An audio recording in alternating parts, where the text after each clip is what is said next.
बाइस शर्मिंदगी है पूरी दुनिया में कि एक जहाज को बोर्डिंग के बाद मुसाफिरों को उतार दिया गया। ये बहुत बाइस शर्मिंदगी है इस मुल्क के लिए, नए पाकिस्तान के लिए और एटमी पावर पाकिस्तान के शहरियों के लिए। दुनिया भर में जगहसाई हो गई हमारी। इस कदर फ्रेंडली कंट्री से इस किस्म का एक्शन ये मेरे लिए वाकई it's a matter of worry. बहुत बड़ा कदम है कि मुसाफिर भी थे वहां पे पहुंचे और अचानक जहाज पे कब्जा भी कर लिया गया। ये कोई छोटी बात नहीं। लग रहा है कि जैसे पाकिस्तान कोई बनाना स्टेट बन गया हुआ है।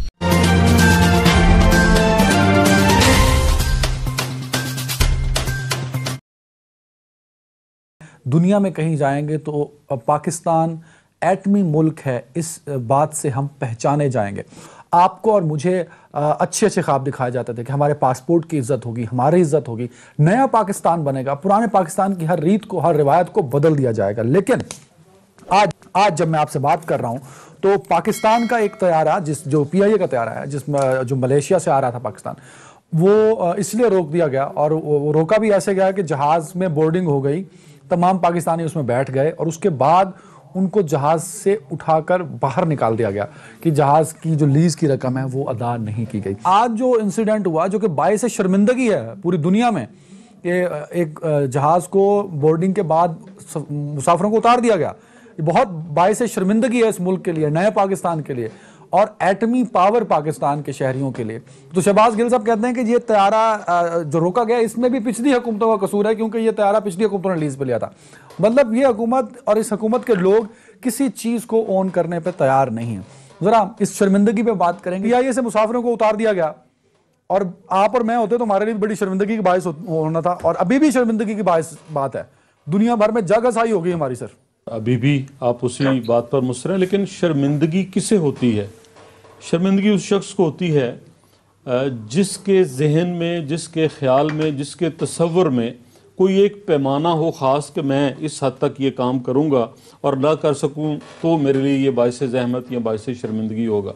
जब आप सिर्फ नाज़ा और फरहां, एक तो वो 92 का वर्ड कप उस पे हों, दूसरा ईमानदार पे हों, हैंडसम पे हों, तो फिर आपका PIA इससे पहले कहाँ पहुंचा? आज कोई बड़ी बात तो नहीं है उससे जो कुछ हुआ।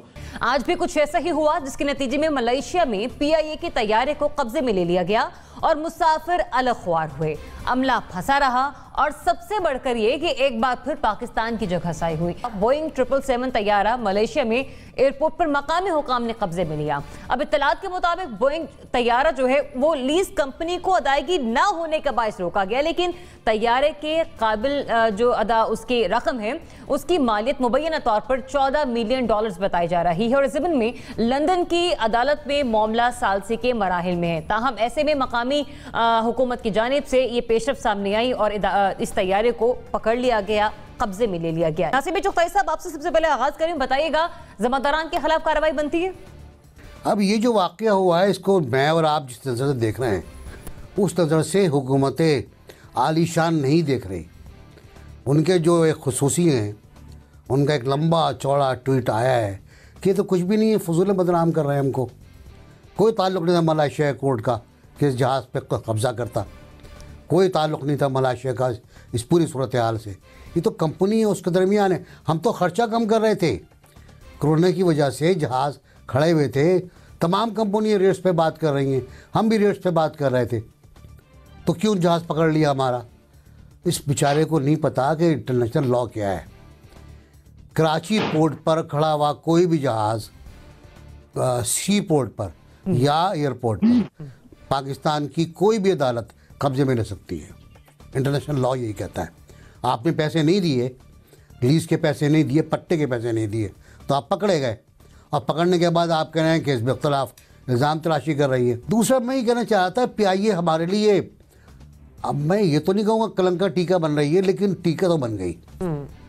कल चाइना में हमने 10 ऐसे मुसाफिर भेजे जिनमें कोरोना था और हमने भेजे नहीं, बाकायदा शऊरी तौर पे भेजे हमने। सही। यूरोप में पहले ही बंद हैं हम।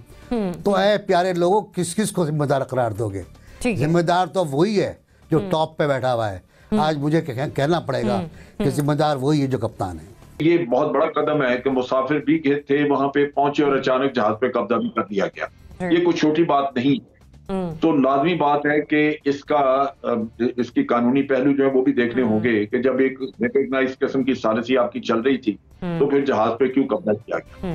लिहाजा ये इशू इतना सादा नहीं कि यहाँ स्ट्रेट अवे हम कह दें कि वाकई ये ऐसे हुआ, लेकिन बहरसूरत जागसाई हुई मुल्क की कोई ना कोई तो उसका जिम्मेदार है और उसको इस चीज को निपटाने के लिए भी कोशिश करनी चाहिए और इंक्वायरी करके तो जिम्मेदारी भी डालनी चाहिए ताकि किसी के खिलाफ एक्शन हो सके। अच्छा, इसको एक और तनाजुर में, क्योंकि हमारे साथी जो हैं वो ऑलरेडी कुछ पहलू तो हाईलाइट कर चुके हैं, मैं इसको एक और तनाजुर में इसलिए भी देखना चाहती हूँ क्योंकि मलेशिया हमारा एक बहुत हमारे लिए फ्रेंडली कंट्री है। बात यह है कि यहाँ इतनी इस कदर फ्रेंडली कंट्री से इस किस्म का एक्शन, ये मेरे लिए वाकई it's a matter of worry. जो एक्शन है वो यकीनन होना चाहिए, लेकिन मुझे लगता है कि हमें इसको डिप्लोमेटिकली देखना हमारे लिए जरूरी है कि आया इतना दोस्त मुल्क जो हमारा मलेशिया है उनकी तरफ से इस किस्म का एक्शन क्यों हुआ। कोई और क्या राह नहीं निकाली जा सकती थी, क्या बिफोर हैंड नहीं इत्तला दी जा सकती थी कि अगर ये तो नहीं हो सकता ना कि अचानक वन फाइन डे जी यहाँ से तैयारा उड़ा और मलेशिया के हवाई अड्डे पर लैंड हो गया, ऐसा मुमकिन नहीं है। उनको बिफोर हैंड पता था कि जी ये तैयारा आने वाला है, एक्सपेक्टेड है ये यहाँ लैंड कर रहा है, तो अगर अराइवल से पहले ये बात बताई जा सकती थी तो मुझे लगता है एक तो ये बहुत एक एम्बैरेसिंग सी सिचुएशन बन गई है ना, इसको हम अवॉइड कर सकते थे। हम सबको सजदा करना चाहिए और वो सजदा शुक्र हो और उसमें हम ये खुदा का शुक्र अदा करें कि इस हम वक्त इस तैयारे में सवार नहीं थे कि ये नहीं, हम ये शुक्र करें कि इस वक्त तहरीक इंसाफ की हुकूमत है। इस वजह से सिर्फ हमारा एक जहाज़ जो है उसको इस तरीके से उस पर कब्ज़ा किया गया और हमारी जग हसाई हुई है। अगर ये नून लीग की हुकूमत होती और पीपल्स पार्टी की हुकूमत होती तो हमारे कोई 10 जहाज़ जो हैं उनके ऊपर इस तरह से कब्ज़ा होता। ये मुमकिना जवाब है आपकी हुकूमत का जब आप इस इशू को उठाएंगे कि ये तो हमारी कामयाबी है कि हमने सिर्फ एक जहाज़ पे कब्जा होने दिया, ज़्यादा जहाज़ों पे कब्जा नहीं होने दिया। और वहाँ से जो अब रिपोर्ट्स आ रही हैं वो रिपोर्ट्स देखें कि आपका क्रू जो है वो परवाज़ के लिए तैयार था, आपके मुसाफिर जो हैं वो अंदर बैठे हुए थे और एक अंदर वो मलेशियन हुकाम जाते हैं और उनको उतारते हैं और वो बड़े खौफजदा हो जाते हैं मुसाफिर कि पता नहीं क्या होने लगा, और उसके बाद वो तैयारा आपका जो है वो हिसार में लेके कब्जे में ले लेते हैं। आपने देखी होगी हमारे सारे शुरुआत के इंडियन मीडिया ने भी इसकी कैसे कवरेज की है। ज़रिया बहुत सी बाइस से शर्मिंदगी वाली बात है, लग रहा है कि जैसे पाकिस्तान कोई बनाना स्टेट बन गया हुआ है। आप देखें कि पहले भी जर्मनी के जो CEO थे वो एक जहाज़ अपने साथ ले गए, उन्होंने जहाज़ वापस ही नहीं किया। उसके बाद अगर ये वाला मामला था तो MD साहब क्या कर रहे हैं, जब उन्होंने टेक ओवर किया तो उनको सारी पोजीशन नहीं पता थी कि कहाँ कहाँ लिटिगेशन है, कहाँ कहाँ PIE में मसाइल है। अगर इस